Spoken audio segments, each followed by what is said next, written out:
Halo teman-teman, kali ini saya kembali lagi. Tapi kali ini saya akan membawakan materi baru, yaitu tentang terbentuknya jagat raya.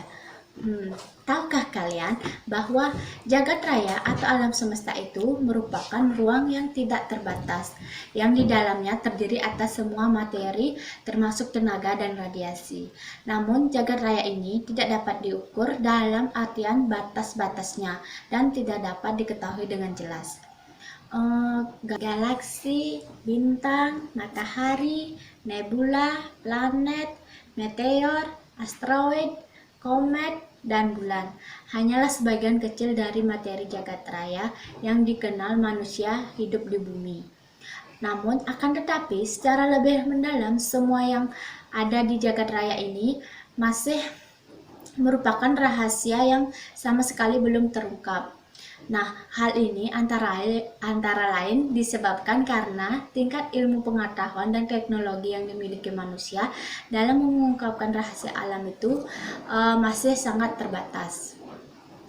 Namun seperti diketahui bumi, tempat tinggal manusia merupakan suatu bulatan kecil yang dikenal sebagai suatu planet, anggota dari sistem tata surya tersebut, dengan matahari sebagai pusatnya. Nah, matahari ini merupakan salah satu bintang dari sekitar 200 miliar bintang yang ada di galaksi. Nah, namun seperti diketahui bumi, tempat tinggal manusia merupakan salah satu bulatan kecil yang dikenal sebagai suatu planet anggota dari sistem tata surya dengan matahari sebagai pusatnya. Nah, matahari ini merupakan salah satu bintang dari sekitar 200 miliar bintang yang ada di galaksi Bima Sakti. Nah, untuk lebih jauhnya lagi, berdasarkan penelitian, Bima Sakti bukanlah satu-satunya galaksi yang ada di jagat raya, melainkan terdapat ratusan, jutaan, bahkan sampai miliaran galaksi yang mengisi jagat raya ini. Nah, untuk proses terjadinya jagat raya atau alam semesta merupakan salah satu misteri yang dicoba untuk dipecahkan oleh manusia.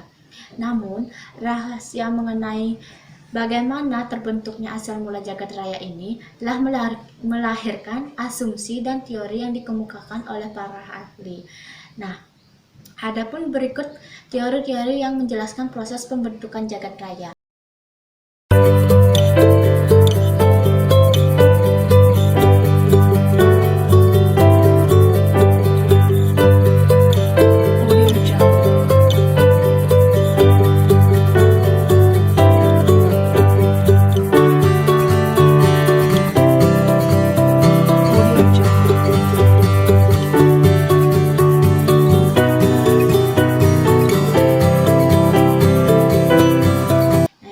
Itu adalah teori Big Bang.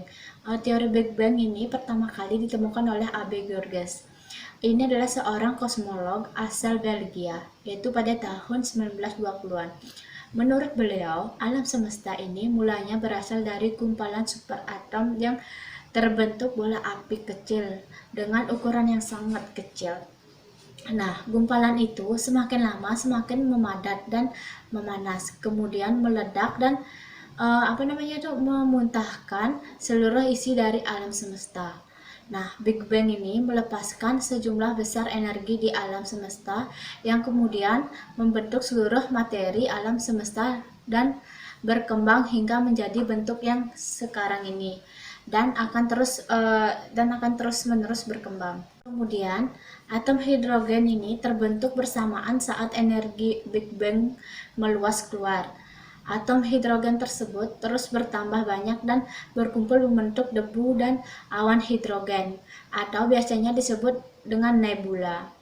Nah, awan hidrogen tersebut bertambah padat dan memanas hingga temperatur jutaan derajat Celcius. Awan hidrogen ini menjadi bahan pembentuk bintang-bintang di alam semesta. Setelah terbentuknya itu, banyak bintang-bintang tersebut berkumpul membentuk kelompok yang kemudian disebut dengan galaksi.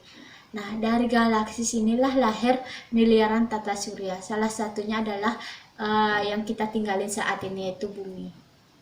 Nah, yang kedua itu ada teori mengembang dan teori memangkat. Nah, teori ini dikenal pula dengan nama teori ekspansi dan kontraksi.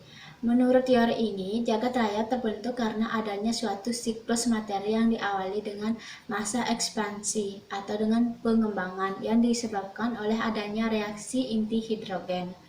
Nah, pada tahapan ini terbentuklah galaksi-galaksi. Tahapan ini diperkirakan berlangsung selama 30 miliar tahun. Selanjutnya, galaksi-galaksi dan bintang yang telah terbentuk akan meredup, kemudian memapat didahului dengan keluarnya pancaran panas yang sangat tinggi. Setelah itu, tahapan memapat, maka tahapan berikutnya adalah tahapan mengembang dan kemudian pada akhirnya memapat lagi. Nah, jagat raya selama berabad-abad selalu dalam keadaan yang sama dan zat hidrogen ini senantiasa diciptakan oleh dari ketiadaan. Penampahan jumlah zat dalam teori ini memerlukan waktu yang sangat lama, yaitu kira-kira 1000 juta tahun untuk satu atom saja dalam satu volume ruang angkasa. Nah, yang ketiga itu ada teori creatio continua atau teori keadaan tetap. Nah, teori keadaan tetap ini atau disebut dengan teori ciptaan sinambung menyatakan bahwa saat diciptakan alam semesta ini tidak ada. Namun alam semesta atau jagat raya ini selamanya ada dan akan tetap ada. Atau dengan kata lain, alam semesta tidak pernah bermula dan tidak akan berakhir. Pada setiap saat ada partikel yang dilahirkan dan ada yang dilenyapkan. Nah, partikel-partikel tersebut kemudian mengembung menjadi kabut-kabut spiral dengan bintang-bintang dan jasad-jasad alam semesta itu sendiri. Nah, kemudian partikel yang dilahirkan ini lebih besar dari yang lenyap, sehingga mengakibatkan jumlah materi makin bertambah dan mengakibatkan pemuaian alam semesta. Nah, untuk pengembangannya ini akan mencapai titik batas kritis pada 10 miliar tahun lagi. Dalam waktu 10 miliar tahun akan dihasilkan kabut-kabut baru. Menurut teori ini, 90% materi alam semesta adalah hidrogen dan hidrogenin. Kemudian akan membentuk kalium dan zat-zat lainnya. Nah, teori ini diajukan oleh ahli astronomi yaitu Fred Hoyle dan beberapa ahli astrofisika Inggris seperti Bendy dan Gould. Dalam teori keadaan tetap ini, kita harus menerima bahwa zat baru selalu diciptakan dalam ruang angkasa, di antaranya berbagai galaksi, sehingga galaksi baru akan terbentuk guna menggantikan galaksi yang menjauh.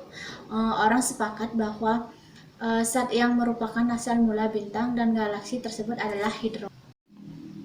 Yang keempat itu adalah teori dentuman atau teori ledakan. Nah, teori dentuman ini menyatakan bahwa ada suatu massa yang sangat besar yang terdapat di jagat raya dan mempunyai berat jenis yang sangat besar. Karena adanya reaksi inti, massa tersebut akhirnya meledak dan dengan hebatnya massa yang meledak kemudian diserakkan dan mengembang dengan sangat cepat serta menjauhi pusat ledakan atau inti ledakan.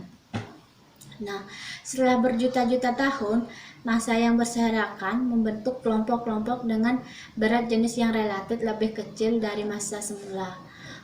Kelompok-kelompok tersebut akhirnya menjadi galaksi yang bergerak menjauhi titik intinya.